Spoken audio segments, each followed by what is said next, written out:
The overall weekend of violence that we experienced in our city. But before I start, I'd like to pass my condolences and sympathies to the families and the victims, especially the ones involving our children. This is some challenging times. It's even more challenging when we hear incidents of what we heard over the weekend involving some of our younger ones being caught into this unfortunate circumstances of violence that I find absolutely unacceptable on all levels. So over the weekend, we experienced 19 non-fatal shooting victims, 3 homicide victims, 4 juvenile victims, 5 female victims, and 4 individuals who have been arrested, a total of 20 incidents. And incorporating within that particular number, we had a late report incident that would happen over on Thursday that was reported on Friday. Obviously, this is unacceptable. These acts of senseless violence within our city has to come to a stop. We're asking the public to assist us in this effort because no one entity, no one person is responsible alone when it comes to public safety. Just a recap of some of the incidents that we have dealt with over the weekend. We know that a 13-year-old girl was murdered, a 10-year-old girl and an 18-year-old male was shot during the incident.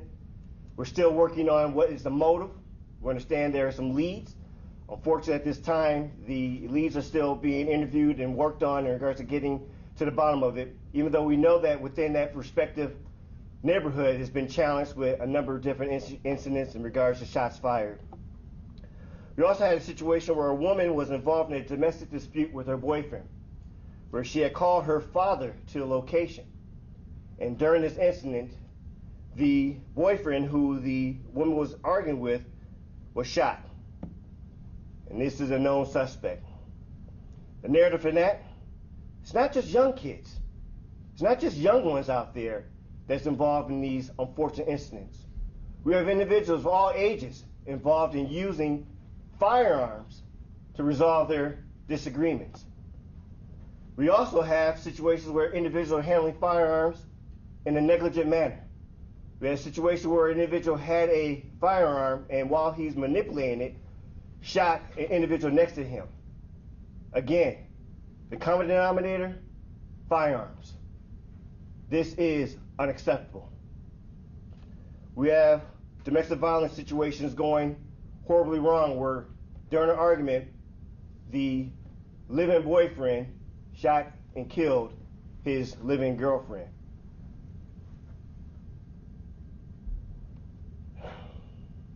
So what are we doing about it? I know there's always a question in regards to how MPD is addressing this. We understand our lift. We understand that it is important for us to be at the forefront, not in the back. But I will still say this, and I'm glad to have Director Hallman here, because it's always important that I do not want to investigate one incident because something happened. We have to be in front of it from a prevention. We have to be in front of it in regards to how do we redirect the particular conflict that we're seeing in our neighborhoods.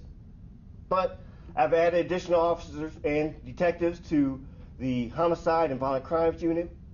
We have a public safety review, a holistic approach in regards to looking at those who are involved in violence, but also other disturbing behaviors such as reckless driving, where we are working with our partners. Again, I say that with the emphasis, working with our partners to address these issues.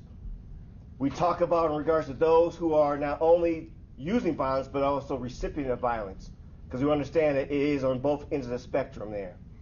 We also have discussions with our partners, the FBI task force, the ATF, in regards to those who are straw purchasing, those who are attempting to buy firearms, but they're prohibited from having those firearms, because we go out and talk to them, because we want them to understand that MPD is watching. We're not just sitting on the sidelines. We also work in regards to, again, with our partners for the violence prevention, because we understand that they need the data, they need the information of where our hotspots are, where our challenges are, so that they can help assist in hopefully redirecting or giving other tools to our community. This morning I talked with to Mayor Johnson, my bad, in regards to how we can work more with our partnerships, understand that the mayor's office does have a public safety plan that we are aligned with, in In fact, working on what's going to be the messaging and what's working with our partners. But as I said before, we cannot reduce this alone. We need the public. We need the assistance of those who see those carrying firearms to intervene. We need those who can step up and be that voice of reasoning, because we're seeing violence where it should not be at in our public. And I know it's always a trust issue that we have in here and talking about with the Milwaukee Police Department and our residents. Well, we have so many different platforms to have you work with us. Whether you want to address us by calling our non-emergency line or call the Criminal Investigation Bureau at 935-7360, or utilizing the platform of Crime Stoppers, where we have the app, P3 Tips app, or the phone number 414-224-TIPS. These are anonymous ways to be able to reach out to, again, be proactive for your own community. But again, I say this, help us help you.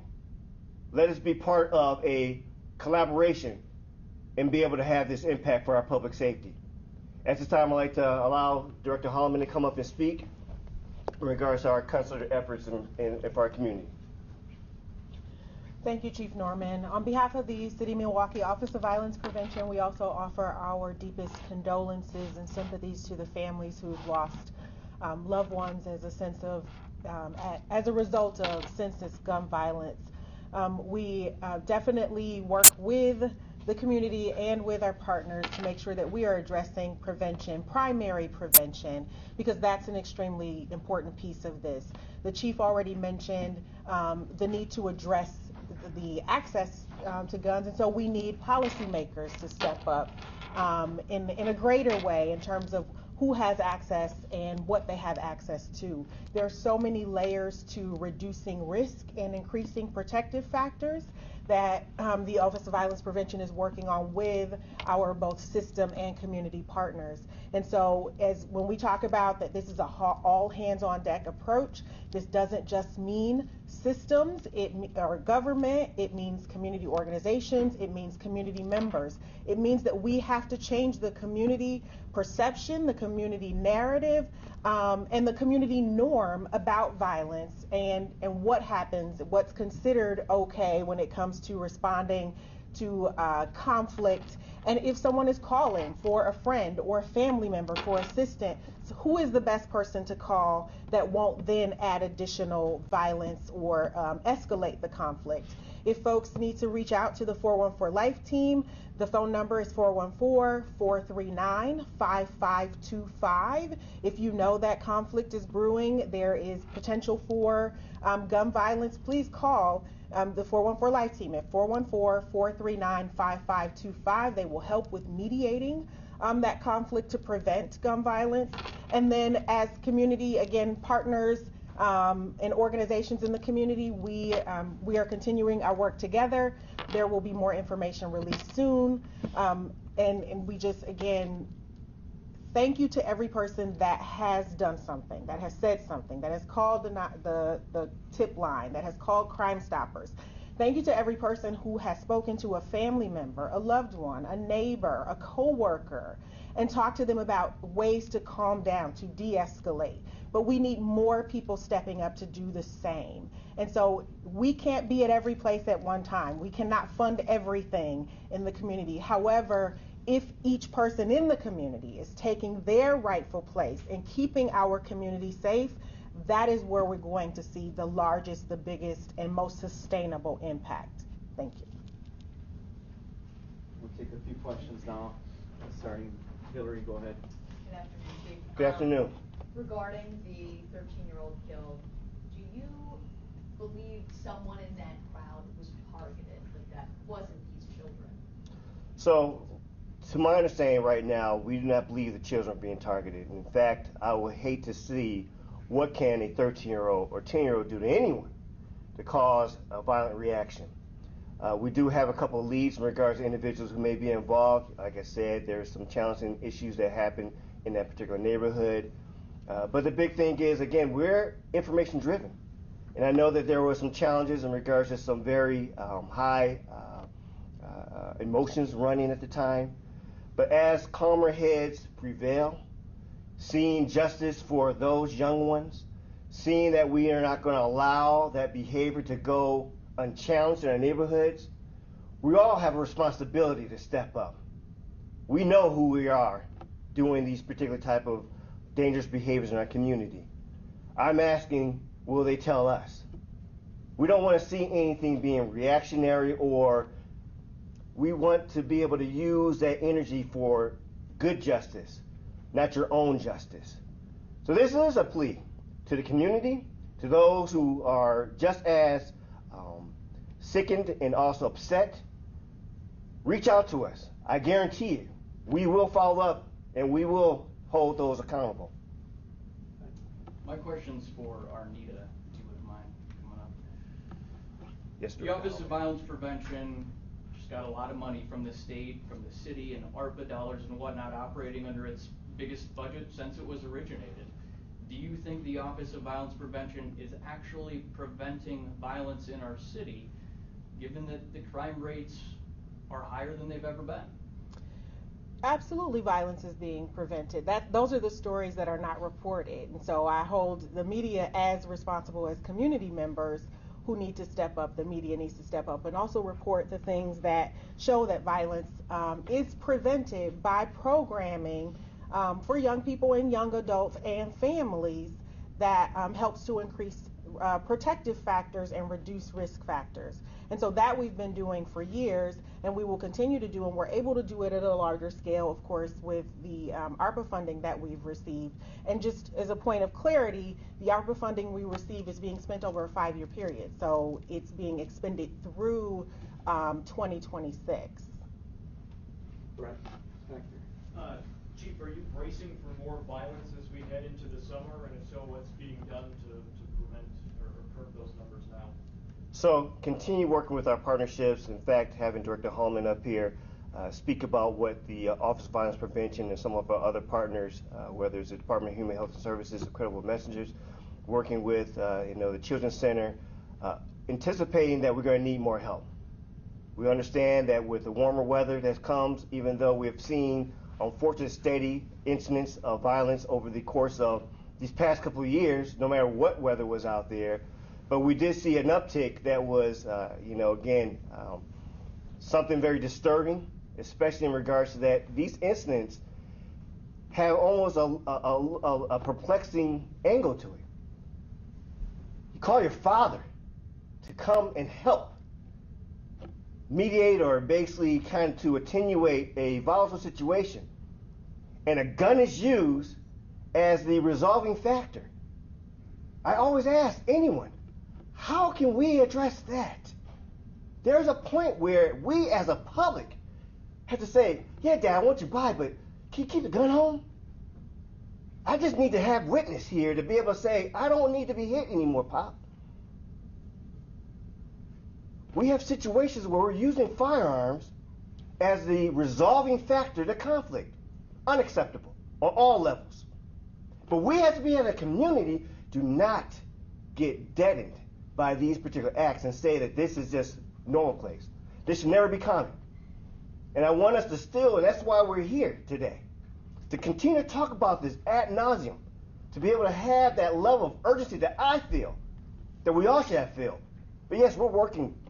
Before this week, we're down in our non-fatals last week. It is a roller coaster ride, unfortunately. But I believe in our partnerships. Speaking with, we just had a re-up for the Chief Lipsky. Understanding he sees it from a different side, from the fire department side, for responding to those gunshot wounds, to see the pain and anguish. We have a collective effort from the government side, but also from our community stakeholder side, but most importantly, from our resident side. We need to be able to speak to someone saying, this is a family barbecue. Why are you bringing guns into this particular setting?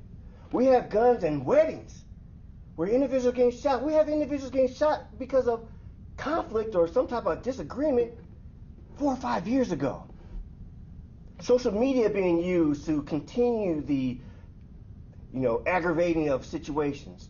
So we're preparing from a standpoint of letting everyone know the problems that we had.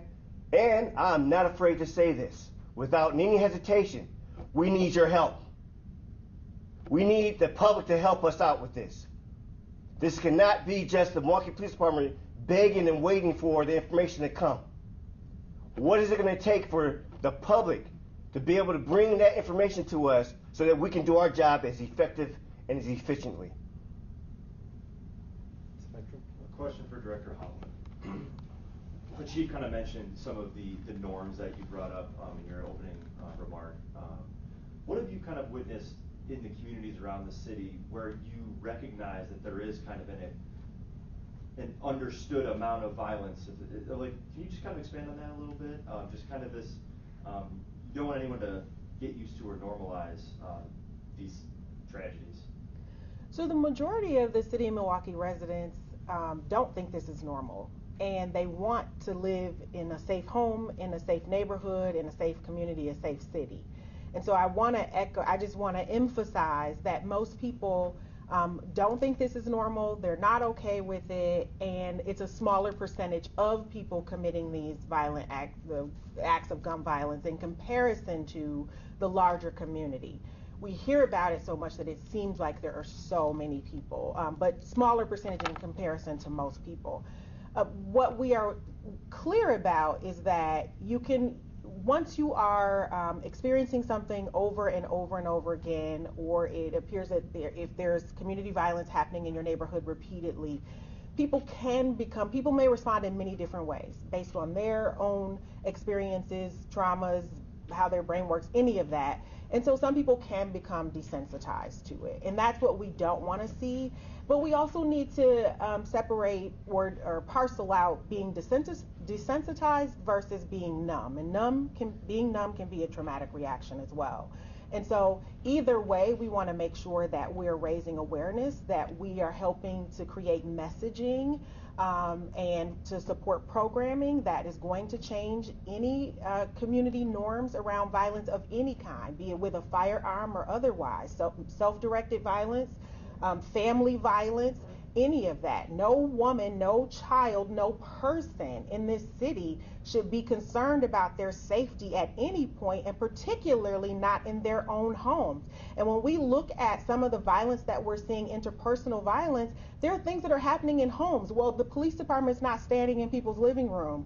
OVP is not, there's not a program that we funded that was there in that moment to jump in the way. And so it's about making sure that community members have the resources they need. They know that what resources that they can get, access to, but then also that they are a part of, having the conversation and really helping to change these norms. And the reality is that, light will always drive out darkness. And if you turn on the light, the darkness has to go. And that means each community member being a little more light every day in their families, wherever they are, where they see darkness. And this is what it takes.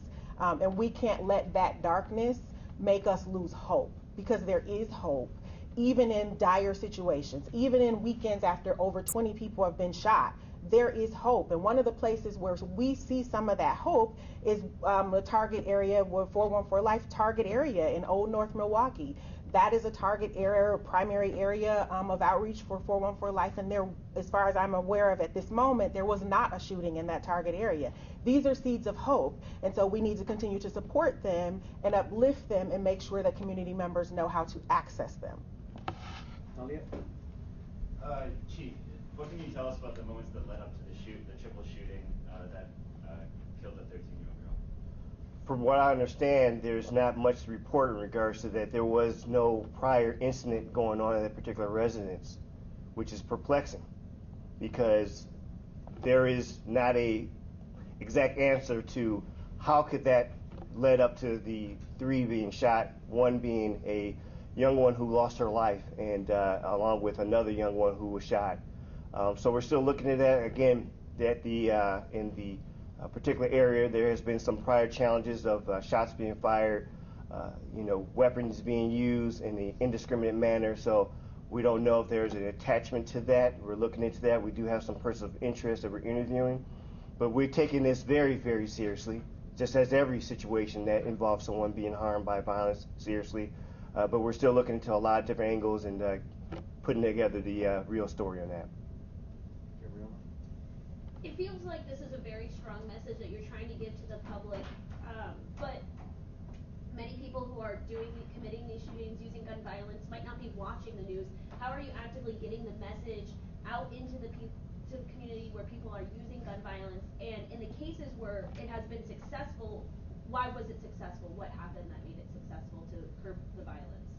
So obviously this is one platform to get the message out, but I've been to a lot of town halls, crime safety meetings. I was at an event the other day at El Bethel in regards to re-entry, celebrating those who've come back into our society, ready to do work for the behalf of the community, using it as a platform to be able to engage those that we have not normally engaged and say, we need your help. If you're in the community, please use your own respective connections, urgency, love, to be able to reach out to those who you know had a potential of doing harm or maybe in the process of doing harm. We all have a role in public safety, and being that voice box for the Milwaukee Police Department, I'll go anywhere and talk about this. It's important for us to have these conversations on a daily. I know that the Office of Violence Prevention is doing their side, I'm doing my side in regards to that. We need to all be ambassadors for our community and to be reminders that we all need help in this work. So beyond just the broadcast or the social media, personally being involved, talking in any corner of this city, being a part of those conversations, not being talked about in those conversations, being in those conversations. And just like Director Holman talked about, we see that there is activity going on out there. I believe in the work that they're doing. I believe in the work of a lot of our partners are doing. I believe in partnership. I understand that 26 years in this job, can't do it alone. The lift is too heavy. And we're seeing this, and please understand that this is not just the city of Milwaukee. We're seeing this from the East Coast to the West Coast, from north to south. Problems in the respective communities where we are having individuals going around with no hope. I'm asked all the time, what do I look like in regards to coming to 2022 as a leader of this agency? I say I look to this 2022 with hope, with optimism, but also with a sense of urgency, focused in being able to say, how can we work together in what we call this public safety effort? Director Holloman, if I could just follow up quickly on, you're saying you're seeing success in some neighborhoods. Can you speak to specifically the additional dollars from ARPA? And what have you specifically done to either hire more people or create more programs in other neighborhoods that bring success? Great question. So the successes that we're seeing that I mentioned with 414 Life, it's data driven. So based on where we see the highest number of shootings in the city, Old North Milwaukee historically over the years has had either the highest number of shootings or very close to being the highest. And so that's why it's a target area or primary area for 414 Life. And that includes shooting responses when there is a shooting. That includes proactive outreach to community members, business owners, neighbors in the area. That includes being on the ground and really making connections, but also mediating conflict that the team may already be aware of that's brewing. So that's an important piece of that. A part of the expansion funds that we receive from the city in the $3 million for expansion, again, will be spent over a time period, so through 2026, which will help with expanding the team, so in size, but also we are expanding our efforts into on the south side. So not that we've been active, 414 Life has been active on the south side, but being able to expand those efforts to include a site location on the south side in the particular area of the shooting in the historic Mitchell area where that multiple shooting was this weekend. So that's a key piece of how those funds will be used to expand the team. Thank you, everyone. That's all the time we have.